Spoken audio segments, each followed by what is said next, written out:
Guys, tara, shoot tayo. Opening ng Relive Laser Clinic dito sa tapat ng Vista Mall. Okay, let's go! Yo, what up mga guys? Alam nyo na kung sino to. Okay, nagbabalik na naman tayo sa bago natin vlog. Kumusta kayong lahat? Okay. Yun guys, samahan nyo nga pala ako. Anyway guys, bali nagpagasolina nga muna pala tayo guys. 1,000 yung inabot, tapos 100 lang yung pinagas. Yeesh! Okay lang yan man. Kalkulado ko yan. Tignan ko pag uwi ko, may tira pa yan 1 bar. Matipid lang yan men, parang ako. Sheesh! Bali on the way na nga pala tayo sa destination natin guys. Bali ang inavail nga pala nilang package is photo and video. Pero today guys, this time is videographer tayo ngayon. Okay, so makikita nyo yung mga gagawin natin. Okay, pakita ko na sa inyo guys. Bali yun, video lang tayo guys. Tamang 57 lang guys, kahit highway yan para safe. Okay yun guys, bali nandito na nga pala tayo.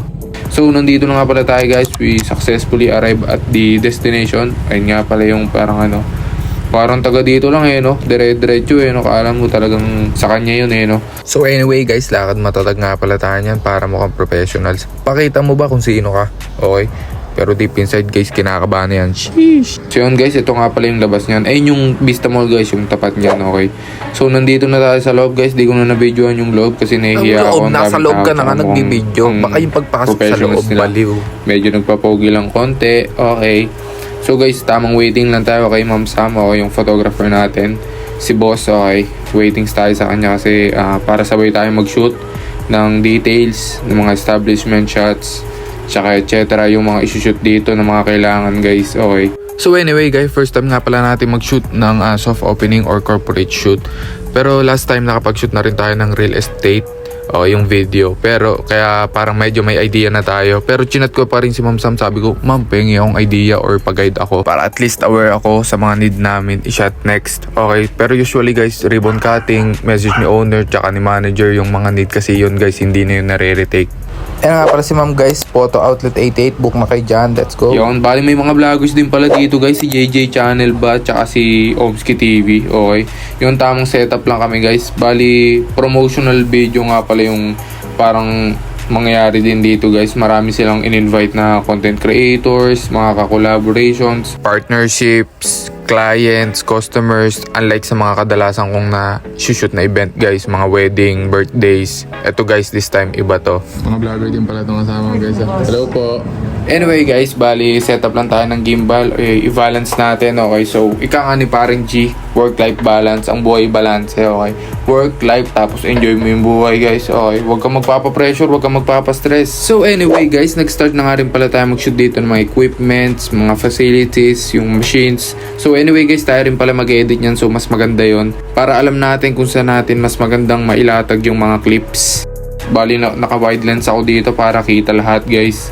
Okay, nagpa-shot na rin tayo kay Ma'am Sam dyan guys. Bali yan, nakikita nyo naman.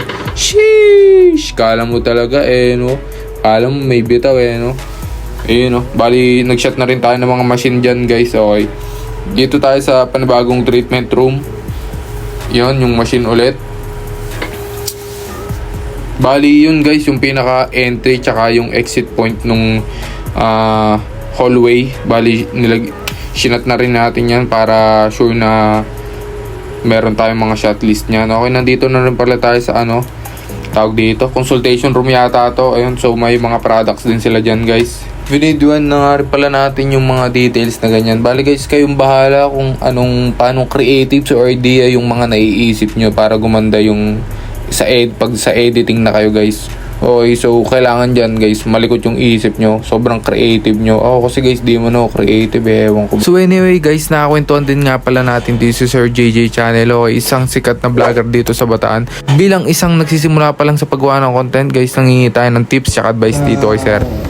Una-una, gustuhin mo yung ginagawa mo. Oo nga sir, passion. Tapos, kung saan yung target mo, kung saan ka talaga best, yun yung gawin mong mapapanood sa'yo.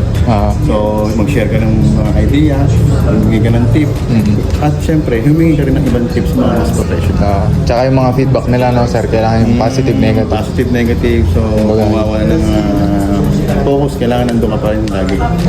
Kasi, mas masarap talaga yung maraming kang natututunan at maraming natututo sa'yo. Ayun, mas maganda Yan talaga. Tsaka lang. Walang bagay na nakukuha sa madali yan. Sa madali yan parang. Tsaka sa mabilisan. No? Mabilis. Follow nyo to si Sir. Ano yung ano nyo, Sir? JJ Channel. JJ Channel. Marami naman akong ibang followers ng Luzon, Visayas, Mindanao. So, ayan, shoutout sa inyo lahat. Yung? Red Chains, tandaan niya. Pag naka-red shades na, Sir. Matik. JJ. JJ. Thank you, Sir. Thank you. Yung? Yun idol, maraming salamat sa advice mo. Okay, simple lang pero tumatak. Totoo naman yung sinabi niya, passion guys, yung passion nyo kung saan kayo mag-enjoy. Do what you love, kumbaga ang babait niya nila sir, sobrang approachable. Baka naman pwedeng makahingi ng kalahati mong followers sa idol, ang dami eh. Sheesh! Bali guys, nandito na nga pala tayo sa McDo muna guys. Bali hindi pa nga pala tayo naglalunch yan. Anong oras na? Okay, so gutom na tayo niyan. No? Para may energy tayo mamaya. So guys, sobrang init guys, napapainom talaga ako ng tubig. Sobrang sarap talaga ng tubig. Mag-inom kayong tubig guys, sobrang init ng panahon. So yun guys, dumating na nga pala yung order ko guys. Nagulat nga pala ako guys sa dumating, okay. In-order ko chicken ala king, pero yung dumating mini McDo, ano na, malaki pa yung kanin guys. Anyway, masarap yun guys, favorite ko yun guys. Sobrang sarap niya, cravings ko siya. So anyways guys, bumalik na nga pala tayo. Okay, waitings nga pala tayo bago mag-start yung program. So standby na tayo dito guys. Bali yun, nagbablog nga pala si Sir. Okay. So, kumuha lang din nga pala tayo dito ng mga shots ng ano guys, yung parang mga guest, okay, yung parang wini-welcome ba nila yung mga future clients or customers nila. Okay, so kumuha din tayo shots sa mga ganyan. So anyway guys, nandito na nga rin pala sila owners. Bali yun na nga pala guys, bali malapit nang mag-start yung program. So waitings na lang tayo. Bali shots nga rin pala tayo ng mga details dyan, okay, yung mga candid shots, kuha rin tayo dyan. So yun guys, bali nag-i-start na nga pa rin pala nyan. Okay, so yun guys, ribbon cutting, di ba sabi ko naman sa inyo. Yan, okay, tapos na. Then yung mga message nila manager, ni Ola owner, tapos yung mga food, need natin i-capture yan, okay. So anyway guys, yun, tapos na nga, okay, sobrang bilis lang, ganun lang kadali ang soft opening. Buti na lang guys, kumuha tayo ng mga shots sa loob, okay, kung hindi, baka nabitin tayo sa shots, pero goods na yan. Ito nga pala yung kumuha sa atin guys, si Sir Paul Serrano, Pampanga base siya, nag-offer siya ng catering, okay.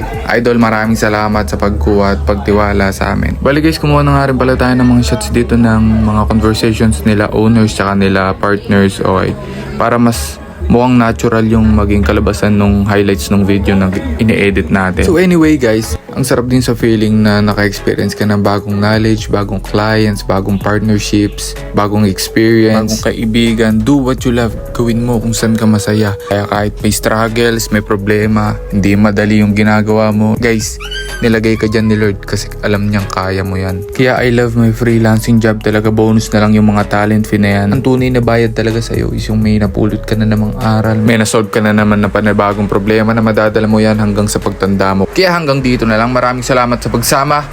Ingat kayo palagi. Let's go!